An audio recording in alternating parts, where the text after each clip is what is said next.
دنیا میں قیام امن کی کوششیں، ایران امریکہ مذاکرات۔ دنیا بھر نے اسلام آباد پہ نظریں جما لی۔ دونوں ممالک کے وفود کل پاکستان کی میزبانی میں ملاقات کریں گے۔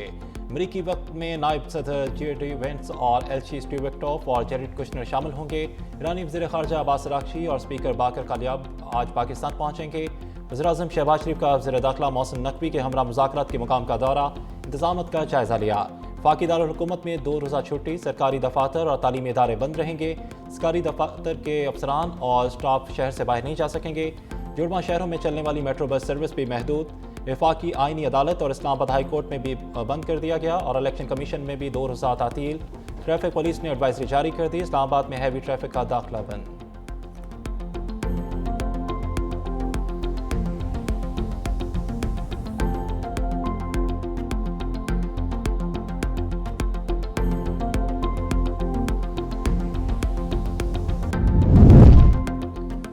ایران امریکہ مذاکرات کی کامیابی کے لیے قومی قیادت متحرک۔ وزیراعظم شہباز شریف سے فیلڈ مارشل سید حسن منیر کی ملاقات، خطے میں پائیدار امن کے لیے ثالثی کی کوششوں پر پیش رفت کا جائزہ۔ دونوں رہنما کا کشیدگی میں کمی پہ اظہار اطمینان، خطے میں قیام امن کے لیے فریقین سے جنگ بندی پر مکمل عمل درآمد پر زور، مذاکرات کے ذریعے مسئلے کے پرامن حل کے لیے مکمل حمایت کا اعادہ۔ وزیراعظم کی امن عمل میں شامل فریقین کے عزم کی تعریف، آنے والے وفود کو مکمل تعاون کی یقین دہانی۔ وزیراعظم شہباز شریف کی زیر صدارت اہم اجلاس، اسلام آباد مذاکرات سے متعلق تفصیلی مشاورت۔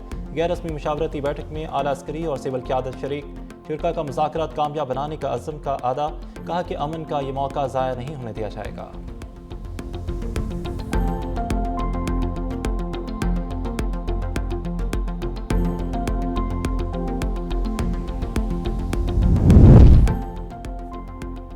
ایران کے ساتھ امن معاہدے کے لیے پر امید ہوں، امریکی صدر کا بیان۔ ڈونلڈ ٹرمپ نے کہا کہ ایرانی رہنما بہت معقول لوگ ہیں۔ لبنان پہ اسرائیلی حملوں میں کمی آئی ہے، نیتن یاہو نے فون کر کے حملوں میں کمی کی یقین دہانی کرائی، معاہدہ نہ کیا تو بہت تکلیف دہ ہوگا۔ اسلام آباد میں امریکہ ایران مذاکرات کوریج کے لیے آنے والے غیر ملکی صحافیوں کے لیے پاکستان نے بڑی سہولت دے دی۔ اسلام آباد آنے والے تمام غیر ملکی افراد کو ویزا آن ارائیول کی اجازت، وزیر داخلہ نے مراسلہ جاری کر دیا۔ متعلقہ ہوائی اڈوں پر سہولت ڈیسک قائم، ایئر لائنز کو بغیر ویزا مسافروں کو بورڈنگ دینے کی ہدایت۔ نائب وزیر اعظم وزیر خارجہ ساکٹار کا کہنا ہے کہ پاکستان آنے والے تمام ممالک کے مندوبین اور صحافیوں کا خیر مقدم کرتے ہیں۔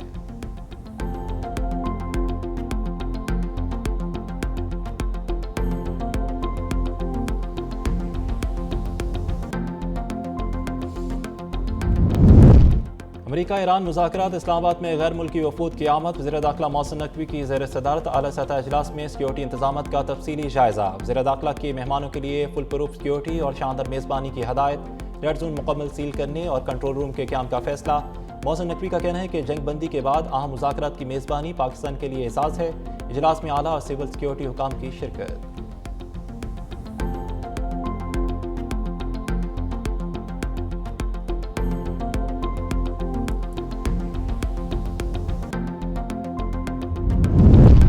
لبنان نے بھی اسرائیلی جارحیت کے خاتمے کے لیے پاکستان سے امیدیں وابستہ کر لی۔ وزیر اعظم محمد شہباز شریف اور لبنانی ہم منصب کا ٹیلی فونک رابطہ، پاکستان کا اسرائیلی حملوں کی شدید مذمت اور امن کے لیے کردار کا اعادہ، خطے میں سفارتکاری کی کوششوں کے تسلسل میں ایران امریکہ مذاکرات کی مثال، اسرائیل وزیر اعظم نیتن یاہو اور دباؤ میں اضافہ اور لبنان سے جنگ بندی مذاکرات پہ آمادگی ظاہر کر دی۔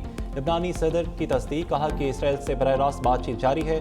ترکی کی جانب سے بھی مستقل جنگ بندی پر عمل درآمد کی امید کا اظہار، خطے میں امن کے لیے سفارتی سرگرمیاں تیز ہو گئی۔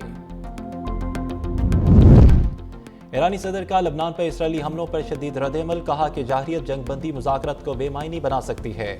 اسرائیلی اقدامات معاہدوں کی خلاف ورزی اور دھوکہ دہی کے مترادف ہے۔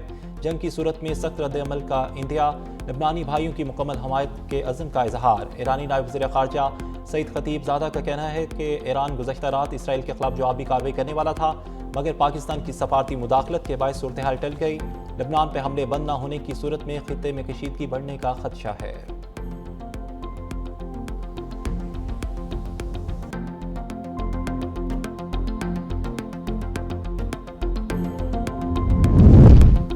ایرانی اسپیکر نے جنگ بندی کی 3 شرائط کی خلاف ورزیوں کی نشاندہی کر دی، کہا کہ ایران کی فضائی حدود میں ڈرون سے دار اندازی کی گئی، ایران کے یورینیم افزودگی کے حق کی نفی کی گئی اور لبنان میں جنگ بندی کی بھی خلاف ورزی ہوئی۔ اس ساری صورتحال میں 2 طرفہ جنگ بندی یا مذاکرات غیر معقول ہیں۔ امریکی نائب صدر جے ڈی وینس کا ایرانی اسپیکر کے بیان پر رد عمل، کہا کہ ایک الباب کا ٹویٹ دیکھا اور یہ 15 نکاتی پلان تھا اور صرف 3 نکات پر اختلاف ہے تو اچھی بات ہے، بہت سی باتوں پر اتفاق ہے۔ جنگ بندی معاہدے میں لبنان شامل نہیں، اگر ایران چاہتا ہے کہ معاملہ لبنان کی وجہ سے ٹوٹ جائے تو ان کا انتخاب ہوگا۔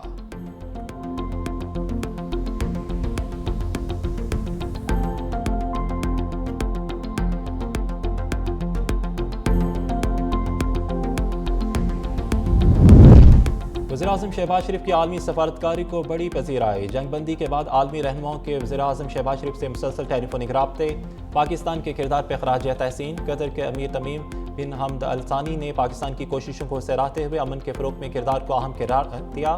وزیراعظم نے قطری قیادت کے تحمل اور تدبر کو قابل تعریف قرار دیتے ہوئے دو طرفہ یکجہتی کے عزم کا ادا کیا۔ فرانسیسی صدر ایمانوئل میکرون، بحرین کے بادشاہ حمد بن عیسیٰ الخلیفہ، آسٹریا کے چانسلر کرسچین اسٹوکر اور جرمنی اور اٹلی کی قیادت کے بھی وزیراعظم شہباز شریف سے ٹیلی فونک رابطے، پاکستان کی سفارتی کوششوں کو سراہتے ہوئے خطے میں کشیدگی کم کرنے کے لیے کردار کو اہم قرار دیا۔ یورپی کمیشن سمیت برطانیہ، فرانس، اٹلی، جرمنی، کینیڈا اور جاپان کا بھی مشترکہ اعلامیہ، امن کوششوں میں پاکستان اور دیگر شراکت داروں کی کوششوں کا اعتراف۔ برطانوی وزیراعظم کیئر سٹارمر نے اعلامیہ سوشل میڈیا پر شیئر کرتے ہوئے جنگ بندی کا خیر مقدم کیا۔ وزیراعظم شہباز شریف نے عالمی رہنماؤں کا شکریہ ادا کرتے ہوئے کہا کہ پاکستان خطے میں امن و استحکام کے لیے سفارتی کوششیں جاری رکھے گا، دوست ممالک کے ساتھ قریبی تعاون مزید مضبوط بنایا جائے گا۔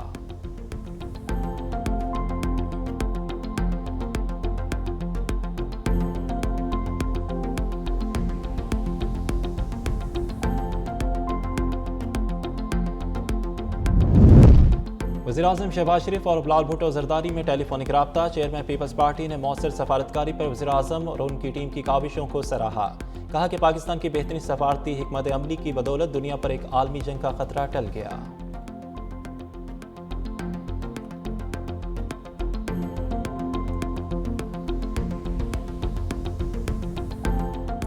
سابق وزیر خارجہ بلاول بھٹو ایران امریکہ مذاکرات کی کامیابی کے لیے پر امید۔ ایشیا ون سے گفتگو میں کہا کہ بات چیت کے ذریعے تہران پر پابندیاں ختم ہونے کے امکانات ہیں، اس سے پاکستان سمیت عالمی برادری کو فائدہ ہوگا۔ ایران جنگ بندی میں ثالثی سے پاکستان کی عالمی حیثیت میں اضافہ ہوا، وسیع تر امن کے لیے دنیا کی نظریں پاکستان پر ہیں۔ بھارتی وزیر خارجہ جے شنکر کا بیان بھارت کی مایوسی اور کم نظری کا اظہار ہے۔ عالمی سطح پر پاکستان کے بڑھتے کردار سے بھارت پریشان ہے، پاکستان اور بھارت کو اپنے تنازعات حل کرنے چاہیے۔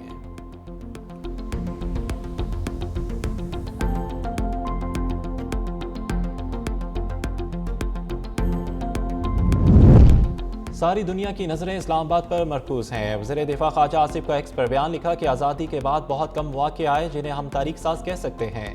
پہلا موقع تب آیا جس دن ہم نے ایٹمی دھماکے کیے، 25 سال کی محنت رنگ لائی، ہم ایک ایکسکلوسیو کلب کے ممبر بن گئے ہیں، ہماری سیکیورٹی کو ضمانت مل گئی۔ بھارت نے للکارا تو ہم نے اس کی مانگ کا سندور اجاڑ دیا اور دھول چٹائی۔ اب 1 سال بعد پاکستان بین الاقوامی سفارتکاری کا محور ہے۔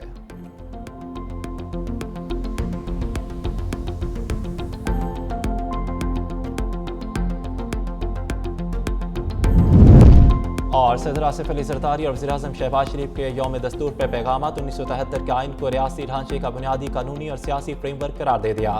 صدر مملکت نے کہا کہ آئین عوام کی منتخب پارلیمنٹ کی تخلیق ہے اور شہید ذوالفقار علی بھٹو اس کے معمار اعظم تھے۔ وزیراعظم شہباز شریف کا آئین کو عوام اور ریاست کے درمیان مقدس معاہدہ قرار دیتے ہوئے بنیادی انسانی حقوق کے تحفظ، پارلیمانی جمہوریت، قومی اتحاد اور ترقی اور خوشحالی کے تسلسل کا عزم۔